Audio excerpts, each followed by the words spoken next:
Hello, beautiful people. Please don't forget to like, share, subscribe, and comment.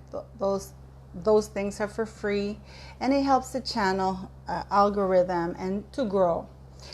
I want to thank you for joining me to keep watching my videos, and if you want to join as a member, that's also awesome. And I really appreciate the super thanks and the donations to the PayPal.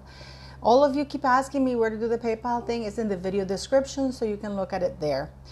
Today, I thought I'd do something that actually should have done for a while now. But I thought it'd be interesting to do this about Meghan Markle.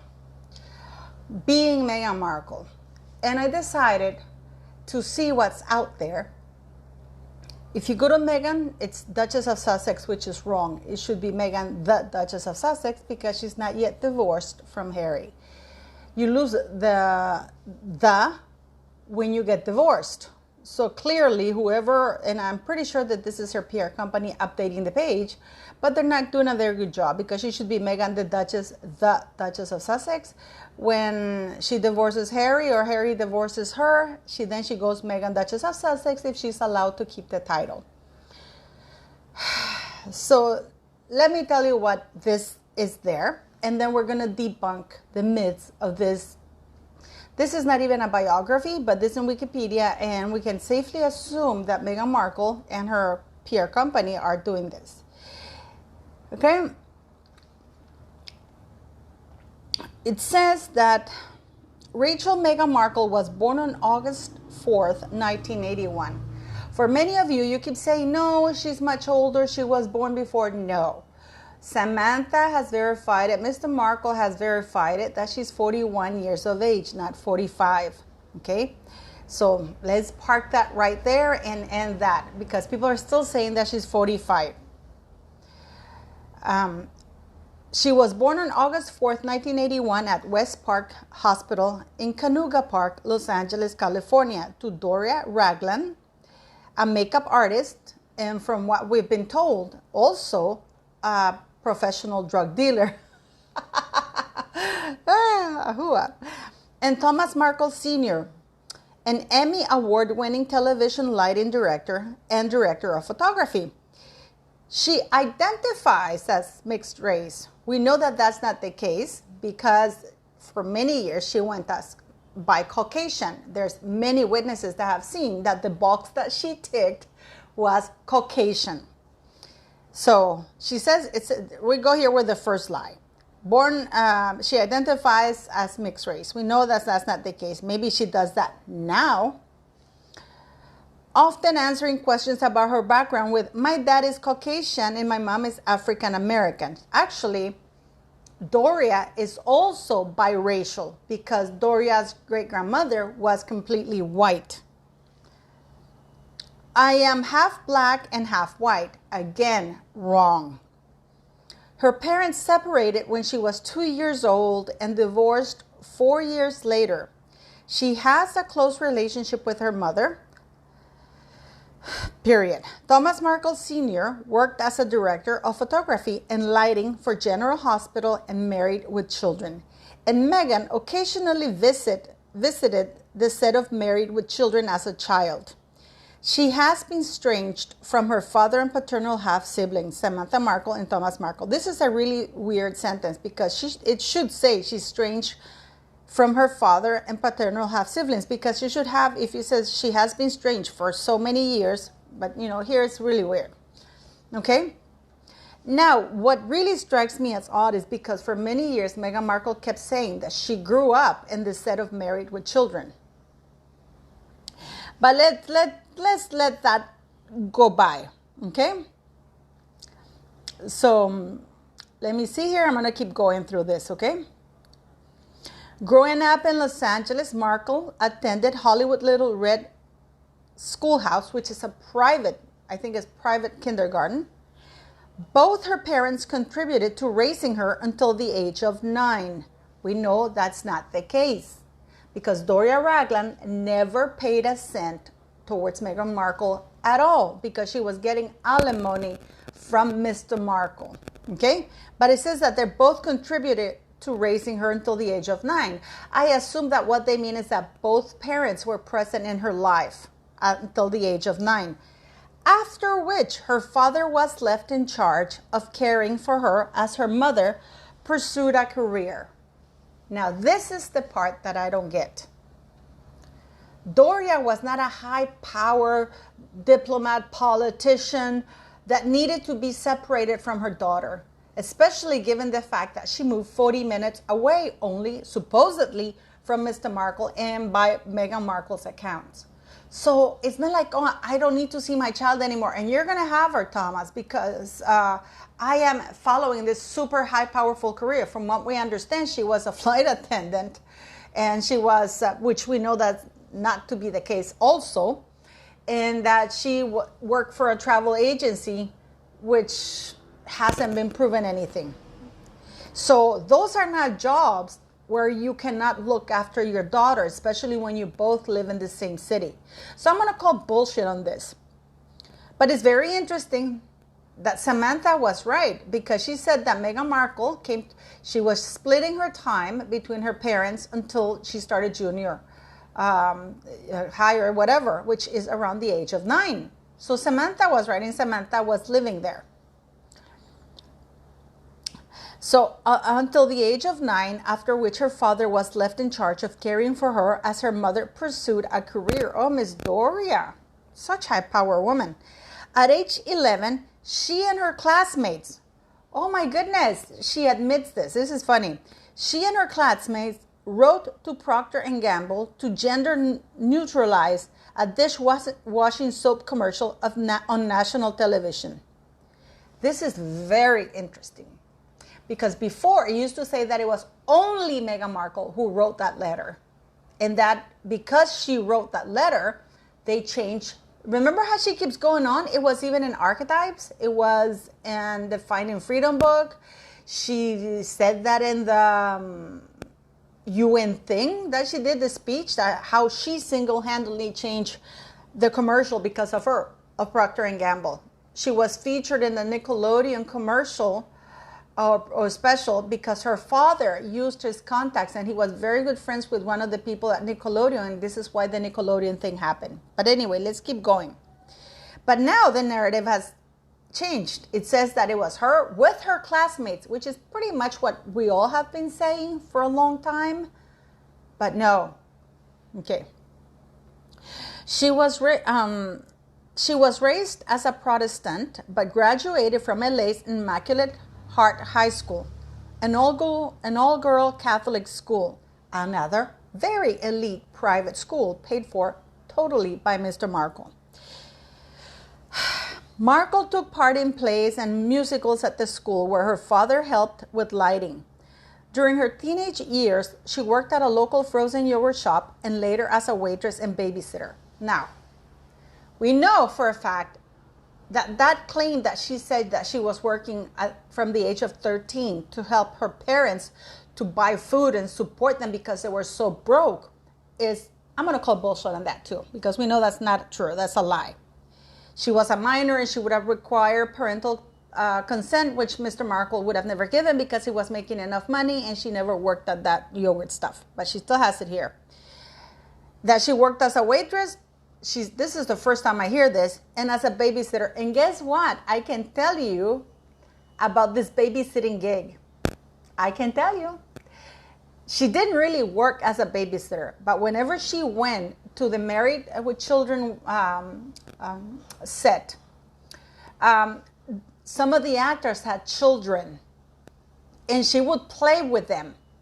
And then decided to give her money, but it was just, to make her feel like she was doing something, and say that she was babysitting, but it wasn't. They were all there and they were playing, So that's where the babysitter thing comes from, okay?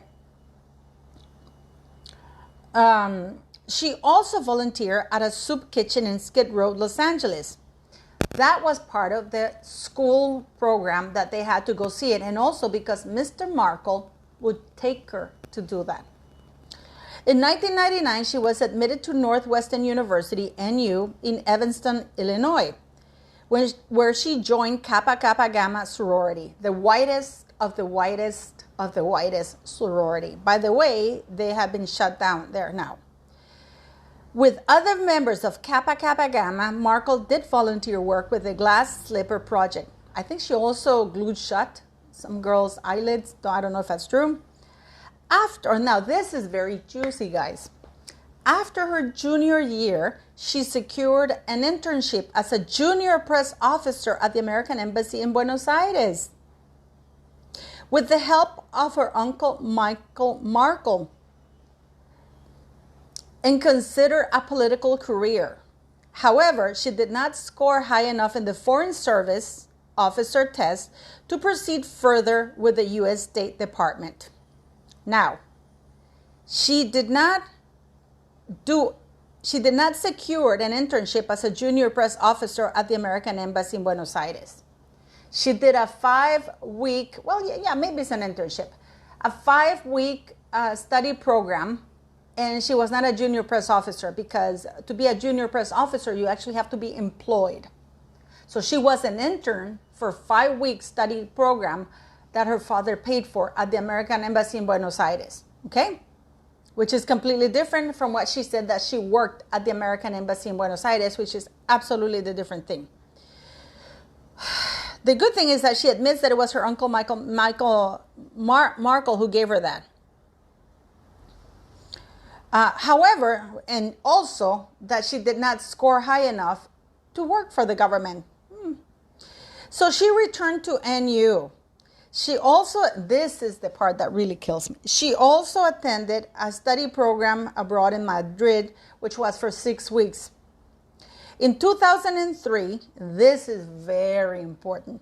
In 2003, Markle earned her bachelor's degree with a double major in theater and international studies from Northwestern School of Communications. And this is the part that is absolute BS. And I'll tell you why.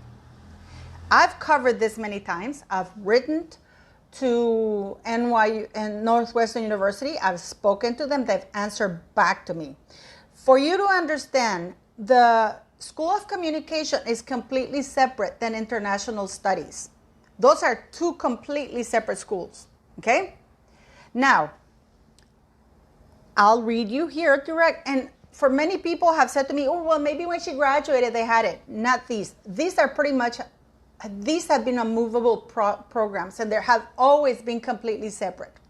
So you cannot, if she started in 1999, she took some time off to go to Buenos Aires, and she didn't, and then she had to return to Northwestern University. So in 1993 and 2003, that's only 4 years. In order for you to get 2 double majors of complete unrelated studies or bachelor or the undergraduate degrees, you would need a minimum of 5 to 6 years, a minimum, and 5 years if you're studying summers and taking advanced courses, because they're such a complete different, such different programs that they don't even have same courses. Nothing matches. So when you go here to Northwestern University, it tells you, it's here, undergraduate, how to declare the adjunct major, okay? And then this is where you go, right? We're gonna go here because you have the disciplinary major, and this is very important. In order for you to study international studies at the School of Weinberg, students must achieve a 2-year foreign language proficiency. That means that you have to be, you wouldn't be able to forget French if you took it. That's how proficient you have to be when you study international studies, okay? She must also take at least a 3rd language. So it says, students must achieve a 2-year foreign language proficiency. Students must also take at least 3 language instruction courses at the university level. And they're strongly encouraged to continue language learning beyond this minimum requirement in order to graduate. So she would have been fairly fluent in at least 3 languages. And we know that speaking lies and speaking defamations, if not languages that are contemplated in this course, okay? And she needs to do that because she needs to meet those requirements. Student may not exercise a piano option in foreign languages courses taken to meet the Weinberg College foreign language requirements. She has to be proficient in, her native language in 2 other languages, which means that she would be able to carry a conversation. I know that because I worked when I was in Brussels, we needed to have at least 3 languages. I had friends that spoke 6, 7 languages. I felt like I was a moron when I spoke to them because I only spoke, I was learning my 4th language, which was Norwegian. And it was like, oh my God, I need to, and they encourage you to learn more languages as it goes along. But I'm going to tell you about the major here, okay? Because this is very important to debunk this lie. These are the courses that Meghan Markle would have had to take in order for her to graduate from international studies, which is completely separate, because you can major in theater if you are studying in the School of Communications, because theater, journalism, and stuff like that is contemplated in that course. It's part of the course in the School of Communications. You can take theater, journalism. You can take also TV journalism. They have written journalism, which is completely different. I didn't know that because doing my research, I learned that. I'm going to tell you what is the course description, and bear with me for you to understand that if Meghan Markle had indeed taken an undergraduate course in international, because you need to take the undergraduate course in international studies. This is not a major. This is not a module in the School of Communications. This is a completely separate thing. This is what she would have need to learn. And she would have known about the royal family. Humanities in the world, alternate Americas, sci-fi speculative futures, global humanities, revolution, humanities in the world 2, economics and the humanities, and modeling choice, hitchhiking, the Atlantic combined, history. It's the history. Those are history. Post-colonial noir, combine English with MENA, varieties of racial thought, black ecology, Shakespeare and early modern race studies, right? That's in global humanities. That's just one of the modules. And then in political economy, she would have had to take econ, which is topics in economic history of China, the economics of developing countries, international finance, globalization, politics in Southeast Asia, special topics in political science, global development, economic growth and development, economic development in Africa, economics of gender, international trade, international issues and practices, international public economy, politics of China, politics of Africa, political economy of development, Chinese foreign policy, democracy in the global city, global capitalism, money and power, economic history of Israel, international finance, contemporary Germany, modern Israel, Jewish history, the politics of disaster, a global environmental history, fall of the USSR and rise of Russia, modern Israel history, politics and society, introduction to comparative politics, European Union in international affairs, politics in the Middle East, civil war, geopolitics of energy. Then we go to global law.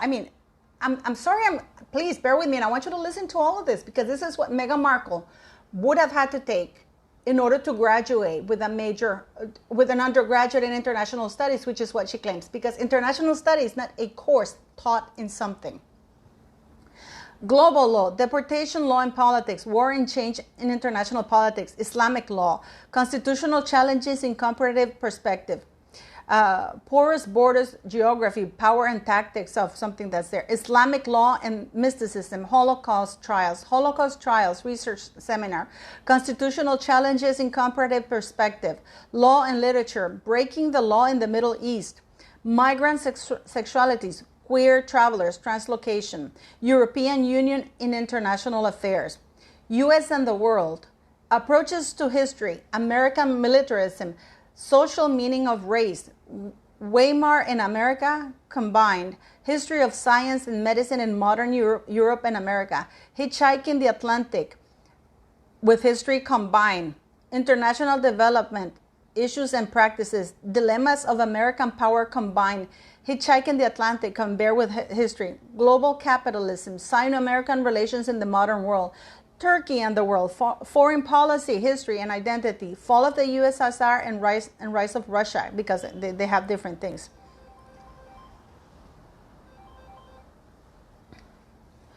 And then we continue to Afro-Latin American politics of Afro-Latin America, Africans in colonial Latin America, Shakespeare and early modern race studies, biocultural perspectives of water and security, culture and society, the study of culture through language, anthro of food, security and sustainability, archaeology of food and drink, porous borders geography, power and tactics. These are courses that follow.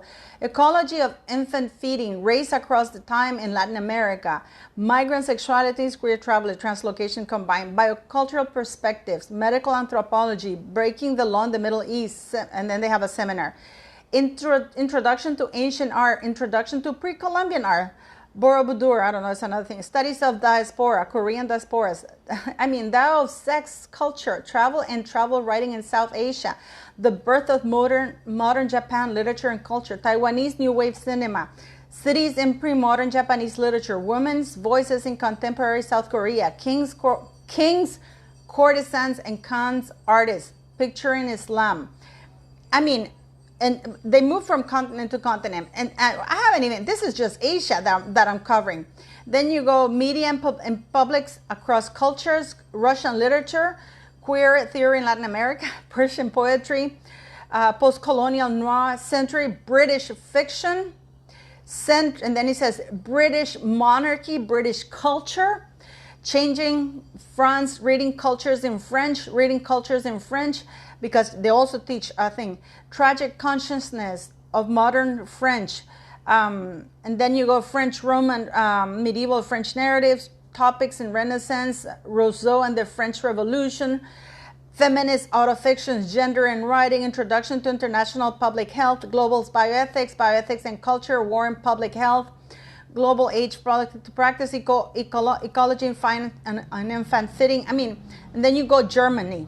You have all the things on German literature and culture, and we know that the royal family, they have roots in German roots. We know that, right? Yiddish culture, gender war, revolution, combined European civilization, high medieval history of beginnings of British monarchy, history of the Islamic middle. I mean, and you're telling me modern British history, history of the Holocaust, and the modern British history from the 1900s to the present. I mean, guys, and I'm just starting in history. These are all the courses in order for you to graduate from international studies, okay? You have Hamas, the Arabian Nights. I mean, you have topicals of Israel, language, politics, and identity combined. African, Russian fairy tale, you know, like languages and thought, introduction to Buddhism, Russian literature. I mean, Cervantes, literature in Spain before the 1700s, royal monarchy, British monarchy before the 1600s. I don't think there was, but apparently, oh yeah, there was. It's 1,000 years, yes, of course there was. So, I mean, introduction to Polish literature, introduction to British history, civil wars, revolution. I mean, this is just, and I'm sorry that you had to bear with me, but this is how complete this is. Now, why is this important? Because theater is not contemplated in any of the modules for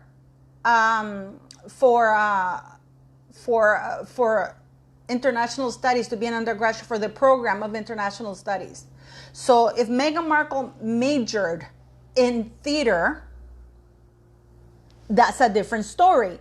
Now, if you want to have a major inside international studies, because international studies, like the School of Communications, Meghan got a degree in communications and she probably majored in theater.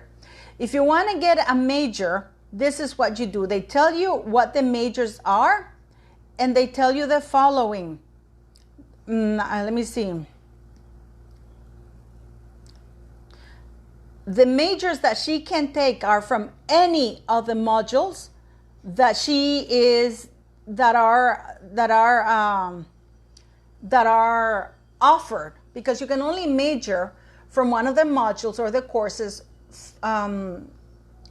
inside the study program of international studies. Okay, So, and she would have had to do that. She would have had to either choose British monarchy, whatever, any of the classes that I told you, any of the courses that I told you, she could have majored in that. You can get a master's in international relations in there, but not like this. Are we getting this? Now, if you go to School of Communications at Northwestern University, then yes, you can major in theater.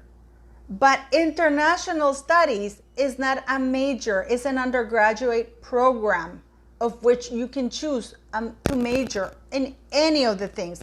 And by the way, you cannot, listen to this, adjunct major in international studies. 2 courses can be double counted for those students following the adjunct major in international studies who are enrolled in the Weinberg College of Arts and Science, not the School of Communications.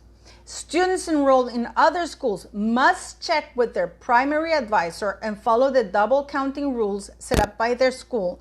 International study courses cannot be double counted with any minor or major from a different school.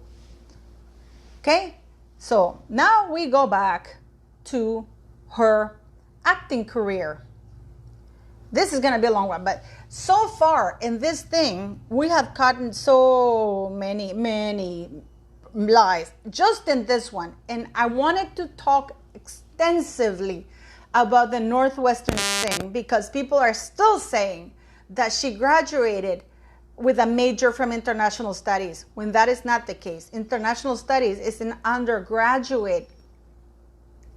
Okay, it's an undergraduate. You can study international studies and major in something inside in any of the courses I mentioned. I hope that you follow me through, because you see that had Meghan Markle actually studied international studies, had she been enrolled in the undergraduate program for international studies, she would have aced that foreign test that she failed, and she would have known who the royal family was. Because they go in deep when they start, from everywhere.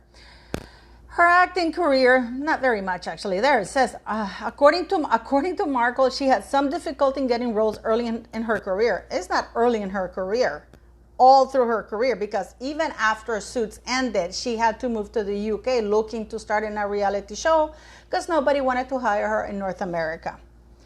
Due to being ethnically ambiguous, because I wasn't black enough for the black roles and I wasn't white enough for the white ones. I got news for her. Color had nothing to do with it. It had to do with the fact that she has no talent, she's ordinary, and she just can't act. How many biracial successful actresses come to mind? Halle Berry. What's it called? The girl Zendaya. I think I heard Zendaya. Her own agent thought she was a white Californian girl. He was shocked when he told her he was black. So no, Meghan, you didn't get that. She blames that, like any very good narcissist, she blames it on being racially ambiguous. That's bullshit. To support herself between acting jobs, she worked as a freelance calligrapher. She's not a calligrapher. She just writes cursive. Calligraphy is a completely different animal. And taught bookbinding. Her first on-screen appearance was a small role as a nurse in an episode of the daytime soap opera General Hospital. Yeah, her father got her that so she could get her union card, which she did. Okay? And he paid for it. A show for which her father served as a lighting director. Markle had small guest roles on the television show Century City 2004, The War at Home, CSI One Line. For her role in Century City, she told the casting directors that she was a SAG-AFTRA member when she was not. But after being cast, the employers were obliged to help her join the union according to the Taft-Hartley Act. Markle, but that's also a lie, because her father paid. Once you have a speaking role, even if it's a line, you can become a member of the SAG and the SAG, and her father paid her fees. So either she let the fees thing lapse because she wasn't getting any roles. I don't know. That's a different story. Markle also did several contract acting and modeling jobs. Between 2006 and 2007, she worked as a Briefcase Girl on 34 episodes on the US version of the game show, Deal or No Deal, which she felt completely violated. She appeared in Fox series Fringe as Junior Agent Amy Jessup in the first 2 episodes on its 2nd season. Wow! So far, I'm absolutely underwhelmed about this A-lister Hollywood as they portrayed her when she started dating Harry. Markle appeared in small roles in the films Get Him to the Greek, Remember Me, produced by her then partner Trevor Engelson, and The Candidate in 2010, and the film Horrible Bosses in 2011. By the way, she got that speaking line because of Trevor. She was paid $187,000 for her role in Remember Me and $171,429 for her role in the short film The Candidate. In July 2011, she joined the cast of the U.S. network show Suits through to late 2017 and the 7th season. Her character, Rachel Zane, began as a paralegal and eventually became an attorney. While working on Suits, she lived for 9 months each year in Toronto. Fortune magazine estimated that she was paid $50,000 per episode, amounting to an equivalent annual salary of $450,000. That is not true. At the beginning, the first 2 years, she was there for 7 seasons. The first 4 seasons, she got paid between $17,000 to $22,000. So this $50,000, that's not it. It's just the last 2, basically it was the last 18 months when she started dating Harry that her salary went up, which is why she founded the TIG to get some more money out of it. Because let's not forget, she only had a supporting role in a cable show. They couldn't, just to give you an idea, they couldn't even have mainstream music because it was too expensive. So this is why the music they had was music of that nobody knew, because they couldn't afford to pay for, like music that everybody knew. Ay, Dios. Early relationships and first marriage. Markle and American film producer Trevor Engelson began dating in 2004. They were married in Ocho Rios, Jamaica in August 16, 2011. They separated in July 2013 and concluded a no-fault divorce in February 2014, citing, well, we know that. Markle's subsequent live-in relationship with Canadian celebrity chef and restaurateur Corey Vitello ended in May 2016 after almost 2 years. Now, that is a lie. We know that she didn't end the relationship in May 2016. How do we know that? Because her then agent, who was getting her speaking gigs and, and at the UN and other stuff and Rwanda and stuff like that, went to see Meghan Markle at her hotel in June 2016.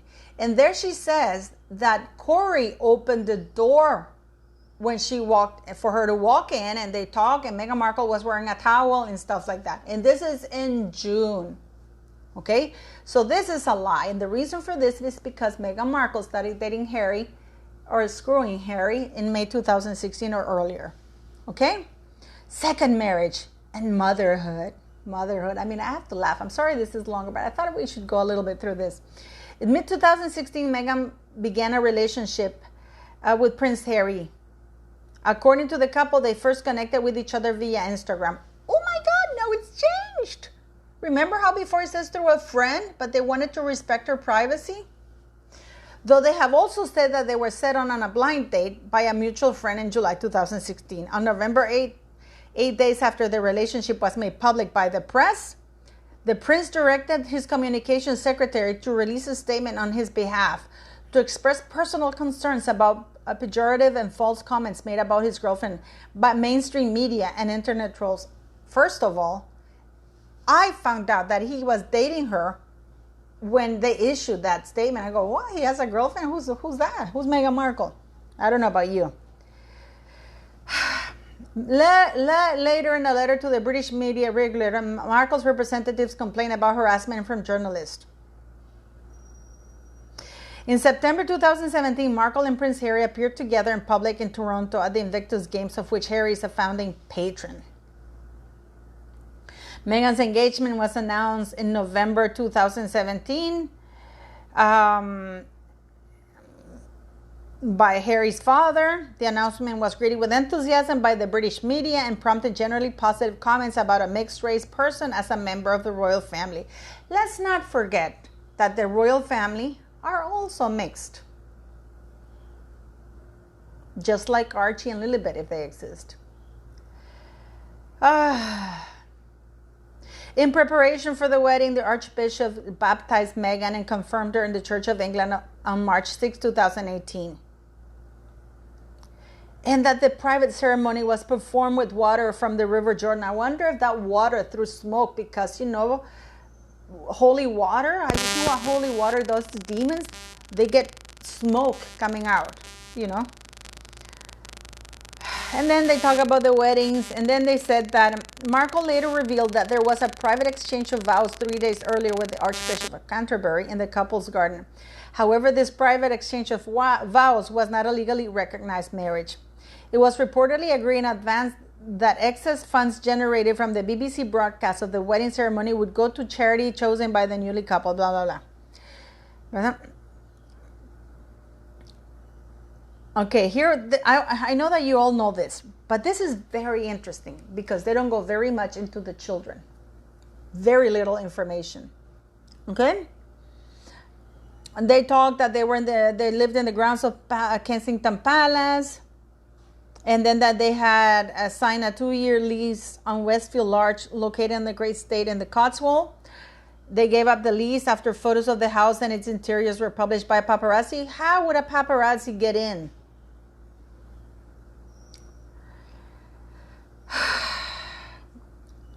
And then they wanted to settle at Kensington, but of course they didn't. They moved to Frogmore Cottage, and the Crown Estate refurbished the cottage at a cost of £2.4 million, paid out a sovereign grant, and on May 6, 2019, the Duke and Duchess of Sussex office moved to Buckingham, and we know that.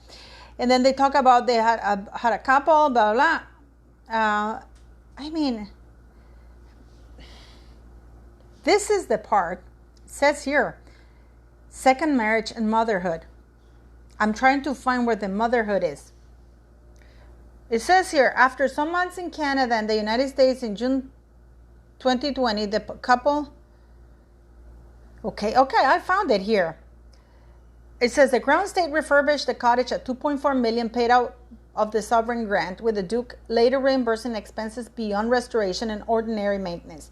Meghan gave birth to a son, Archie Mountbatten Windsor, on May 6, 2019. It doesn't say which hospital. The Duke and Duchess of Sussex office moved to Buckingham Palace and officially closed. They moved to Buckingham Palace and officially closed on March 31st, 2020, when the Sussexes withdrew from undertaking royal official engagements. And after some months in Canada and the United States in June 2020, the couple bought a house on the former estate of Riven Rock, Montecito, California. The next month, Meghan suffered a miscarriage. In July, she gave birth to a daughter, Lilibet Mountbatten Windsor, on June 4th. It doesn't say which hospital. And they have 2 dogs. Doesn't say which hospital. So Meghan Markle it says here that she had her miscarriage late July, and she gave birth to, it says here she gave birth to a daughter, Lilibet Mountbatten Windsor, on June 4th, 2021. So within 2 months, and it usually takes 2 months for you to start menstruating after a miscarriage. I guess the kid was earlier.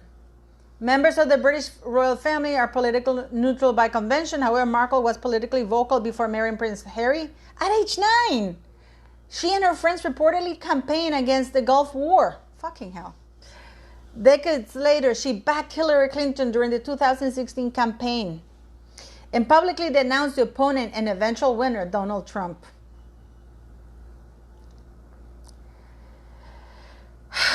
In the same year, when the referendum of the United Kingdom's membership to the European Union resulted in favor of Brexit, Markle expressed her disappointment on Instagram.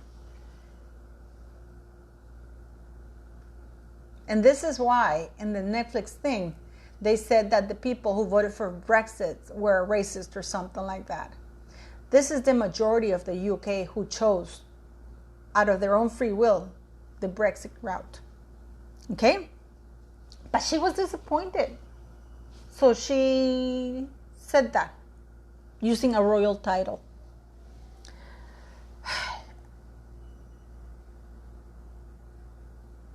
And then she recommended the book Who Rules the World by left-wing intellectual Noam Chomsky. Meghan married Prince Harry in 2018. In July 2018, Irish Senator Catherine Noone tweeted, Duchess was pleased to see the results of the Irish referendum on legalizing abortion. Why would she be talking about that?